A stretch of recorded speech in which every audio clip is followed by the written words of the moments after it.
ازيكم حبايبي؟ عاملين ايه؟ يا رب تكونوا بخير وفي احسن حال. يلا نعمل اكلة بسيطة وجميلة وحلوة ومغذية وكمان مش مكلفة خالص. يعني اقل اقل التكلفة هتعملي غدوة حلوة وجميلة، طعمها حلو وبسيطة من غير اي مصاريف. يلا بينا نبدأ الطريقة. معايا هنا بصلتين مقطعاهم تقطيع وسط، له رفيع وله كبير. تمام، هنفضل نقلب كده حاطين زيت لغاية زي ما انتم شايفين لون البصلاية بيتغير واحدة واحدة معاكم. طبعا انت لو عايزة الرز غامق هتغمقي البصلة اكتر من كده. هننزل باربع فلفلات بارد وهنقلب. طبعا عايزة تحطي فلفل حار ده اختياري وبراحتك، وهنقلب كويس خالص. بعد ما يبدأ يدبل سنة هنحط 4 طماطمات كبار مقطعين مكعبات صغيرة، وبرضو نفضل نقلب كويس خالص. طبعا في الحالة دي احنا هنغطي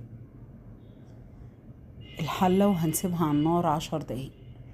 دلوقتي بعد ما سبتها 10 دقايق هننزل ببطاطستين كبار مكعبات زي ما انتم شايفين حبايبي. هنقلب تقلبتين كويس جدا، هنقلب كله كويس في بعضه، وبعد كده هنغطي ونسيبها 10 دقايق تاني.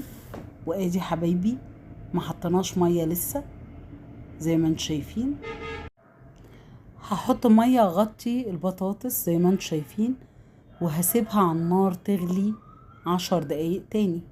زي ما انتم شايفين كده بدأت تغلي. انزل بكيلو رز، كيلو رز مصري مغسول كويس ومتصفي.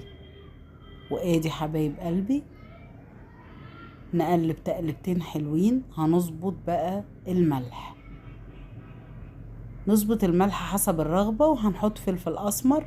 نقلب كويس ونغطي ونحط على الشياطة على نار هادية.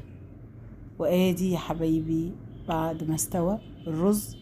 طبعا انت عايزاه غامق بتغمقي البطاطس شوية. وادي احلى بطاطس بالرز بالخضار، طعمه روعة يا جماعة، جميل جدا جدا وبسيط كمان في أكله ومش مكلف خالص ومغذي، قيمة غذائية حلوة وفي نفس الوقت مفيش تكلفة عالية.